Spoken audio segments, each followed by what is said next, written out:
नमस्कार मित्रों, आज 4 जून 2024 है। आज का दिन कई मायनों में खास होने वाला है। अभी रात के 2:30 बज रहे हैं और 2:30 बजे हम मंडी हाउस गोलंबर पर हैं।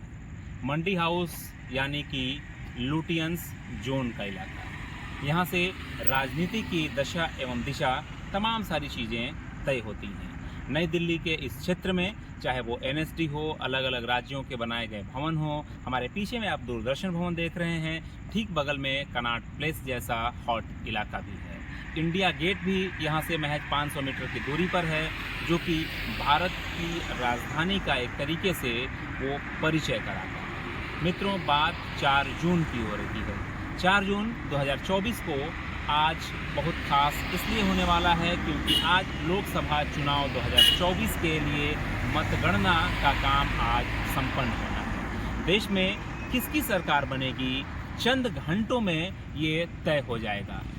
सेहरा किसके सर होगा आज, इसका फैसला आज दोपहर बाद तक हो जाने के आसार जताए जाएंगे। निर्वाचन आयोग ने तमाम सारी व्यवस्थाएं कर ली हैं। चुनाव परिणाम और मतगणना से जुड़ी हुई जो कुछ भी जानकारियां थीं, आज मुख्य चुनाव आयुक्त ने एक प्रेस कॉन्फ्रेंस में दी। कई सारी जानकारियां हुई, जिसमें जयराम रमेश को उन्होंने एक टाइम दिया कि आज शाम तक अमित शाह के खिलाफ जो उन्होंने आरोप लगाए थे 170 और 150 डीएम से बात करने का, कि उसके संबंध में वो प्रूफ दें। हालांकि जयराम रमेश अपना कोई प्रूफ नहीं दे सके।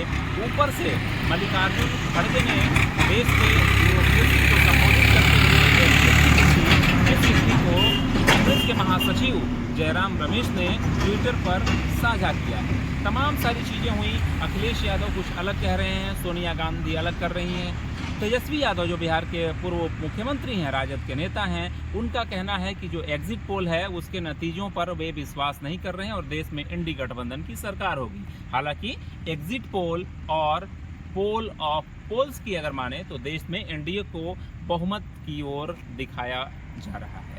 फिलहाल 4 जून को जो नतीजे हैं उसकी तैयारी पूरी हो चुकी है। देश के सभी राज्यों में जहां जहां पे मतगणना है वहां पर धारा 144 लागू कर दी गई है, यानी कि वहां पर किसी भी स्थिति में 20 से अधिक लोगों का जुटान नहीं होगा। तमाम सारे प्रतिबंध होंगे और जहां पे मतगणना होगी वहां पर पोलिंग पार्टियां जो हैं, जो अलग अलग पॉलिटिकल पार्टियां हैं, उनके एजेंट होंगे, उनके जो उम्मीदवार होंगे उन्हीं लोगों को परमिशन होगा, जो अधिकारी हैं उन्हीं लोगों को परमिशन होगा। तमाम सारे एहतियात बरते जा रहे हैं। फिलहाल मिला जुला करके देखना बड़ा दिलचस्प होगा कि 4 जून दोपहर बाद यानी शाम तक इस देश में किसकी सरकार बनेगी, जनता ने क्या कुछ फैसला किया है, जनता किसको अपना मैंडेट देती है और किस तरीके की सरकार हमारे देश में बनने वाली है, ये 4 जून यानी कि आज शाम तक ये पूरी तरीके से तय हो जाएगा। क्या नरेंद्र मोदी तीसरी बार हैट्रिक लगा पाएंगे या फिर इंडी गठबंधन एक बार 10 साल बाद फिर से सत्ता में वापसी कर पाएगा, ये आज चुनाव परिणाम बता पाएंगे। तमाम सारी चीज़ों के बाद भी पूरे देश की नज़र है कि आज भारत का जो लोकतंत्र है वो किसके हाथों में अगले 5 सालों के लिए होगा। मित्रों, फिलहाल के लिए अभी इतना ही और आज हमारे साथ यूं ही आप लगातार बने रहिए। हम कुछ गैप के बाद आपको इस वीडियो को दिखा रहे हैं और आपसे हम गुजारिश कर रहे हैं कि देश के लोकतंत्र को मजबूत बनाने में जिस तरीके से आपने वोटिंग करके वो तमाम सारी अपनी सहभागिता सुनिश्चित की है, उसी तरीके से चुनाव परिणाम पर भी आप अपनी राय रखें। और हमारा अगर ये वीडियो अगर आपको पसंद आता है तो आप इसको शेयर करें, सब्सक्राइब करें।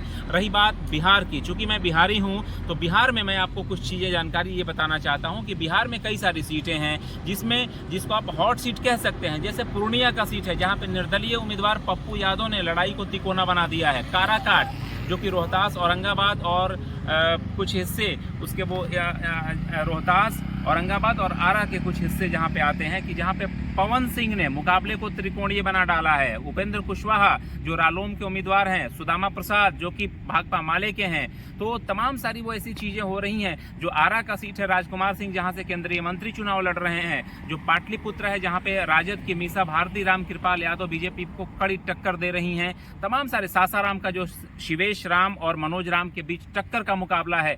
बक्सर में जब सीट बदली है तो बक्सर में भी लड़ाई बहुत तेज हो गई है। सुधाकर सिंह जो कि राजद के नेता हैं, जगदानंद के बेटे हैं, तो वहां भी वे एनडीए के उम्मीदवार को कड़ी टक्कर दे रहे हैं। कई सारी सीटें हैं, कुल मिलाकर के बिहार में 40 सीटें हैं और 40 सीटों में जनता की राय ये है कि कम से कम 10 से अधिक सीटें महागठबंधन के पक्ष में जाएंगी। ऐसा हम अपने अनुभव के आधार पर, ऐसा हम बिहार के लोगों से, अलग अलग क्षेत्र में जो मतदान हुए हैं, जो मतदाता हैं, उनसे बातचीत करने के आधार पर हम इस निष्कर्ष पर पहुंचे हैं कि मोटा मोटी 10 से 12 सीटें महागठबंधन के पक्ष में जा सकती हैं। वहीं देश की जो राजधानी दिल्ली है, दिल्ली की 7 सीटों में कम से कम 2 सीट कांग्रेस के पक्ष में और आप के पक्ष में जाने के आसार लगाए जा रहे हैं। और कुल मिलाकर के देश के 542 सीटों पर जहां पे मतदान हुआ है, कुल 543 हैं, जिसमें से गुजरात का जो सूरत है, वहां पर उम्मीदवार जो भाजपा के थे वो निर्विरोध निर्वाचित हो गए क्योंकि किसी ने पर्चा दाखिल नहीं किया था। तो 542 में जनता की राय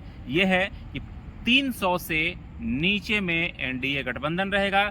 देश में मोदी तीसरी बार प्रधानमंत्री बनेंगे, ये तय माना जा रहा है जनता की नज़र में। हालांकि फिर भी ये मेरा अनुमान है और मैं इसको दावा नहीं कर सकता, क्योंकि अनुमान हो सकता है। और कुल मिलाकर के मैं फिर से ये कहूँगा कि तमाम सारी चीज़ों के लिए आज के दिन का इंतज़ार कीजिए। सत्ता का जो ऊँट है वो किस करवट बैठेगा, ये तो चंद घंटों के बाद साफ हो जाएगा। सुबह में 8 बजे से मतगणना शुरू हो जाएगी। सबसे पहले पोस्टल बैलेट की काउंटिंग होगी और उसके बाद ईवीएम की मशीनें खुलेंगी। कुल मिलाकर दोपहर 12 बजे तक रुझान आने शुरू हो जाएंगे। दोपहर 2 बजे के बाद चुनाव परिणाम आने के भी आसार लगाए जा रहे हैं। कुल मिलाकर के ये चुनाव परिणाम से जुड़ी एक संक्षिप्त वीडियो जो कि हमने मंडी हाउस नंबर पे बनाई है, और इसमें हमारे जो सहयोगी हैं, हमारे जो साथी हैं विनोद भैया, उन्होंने इसकी रिकॉर्डिंग की है। चूँकि हम बहुत ही इस मामले में टेक्निकल नहीं है, खुद से वो वीडियो बनाते हैं, लेकिन आज उन्होंने हमारा ये साथ दिया। उनको मैं विशेष धन्यवाद करता हूँ कि उन्होंने इस रिकॉर्डिंग को किया। अगर आपको मित्रों हमारी ये वीडियो रिपोर्ट अगर पसंद आती है तो आप जनता की आवाज़ को ज़रूर शेयर करें और सब्सक्राइब करना नहीं भूलें। नमस्कार।